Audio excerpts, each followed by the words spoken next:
வணக்கம், இது உங்களோட இளம்பூக்கள் இன்டர்வியூ. நான் உங்கள் வினீத். பக்கத்தில் எங்களோட ஸ்பான்சர் ஒன்று நிற்கிறார். அவர் பேர் சுரேஷ். உங்களுக்கே தெரியும், நாங்கள் வந்து கொஞ்சம் இளம் சமுதாயத்தோட இந்த டோர்னமெண்ட்டை எவ்வளோ கஷ்டப்படுத்தி நடத்துகிறோம்ட்டு. அதை ஊக்குவிக்கிற மாதிரி நீங்கள் எங்களுக்கு கொஞ்சம் உதவியெல்லாம் செஞ்சுருக்கீங்க. அதை பற்றி உங்களோட அபிப்பிராயங்கள்?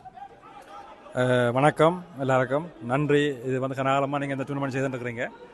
இது வந்து எங்களால் முடிஞ்ச ஒரு சின்ன உதவி தான். இது நானும் என்னுடைய ஃப்ரெண்டு அண்ணன் தந்தூரியும் செஞ்சுருந்தாங்க. இது வந்து தொடர்ந்து எல்லா இடமும் செய்யணும், அதான் எங்களோட ஆசை. வருங்காலத்தில் வந்து சண்டை சச்சரவு இல்லாமல் எல்லோரும் சந்தோஷமாக இளம் சமுதாயம் ஒன்று சேரணுன்றதான் எங்களோட கொள்கை, குறிக்கோள்.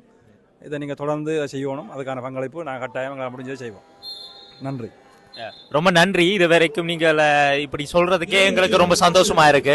அதுல வந்து இதுவரைக்கும் நீங்க பார்த்ததுக்கு நாங்கள் எப்படி நடத்துறோம். ஏன்னா நீங்க ஒரு முக்கியமான ஸ்பான்சர் எங்க டோர்னமெண்ட்டுக்கு. அப்ப நீங்க சொல்லலாம் இப்படி செய்யலாம் அப்படி செய்யலாம். நான் இது வரைக்கும் நீங்க பார்த்தது வரைக்கும் நாங்கள் இந்த டோர்னமெண்ட்டை எல்லாம் சின்ன படிங்க தான் செஞ்சுட்டு இருக்கிறோம்.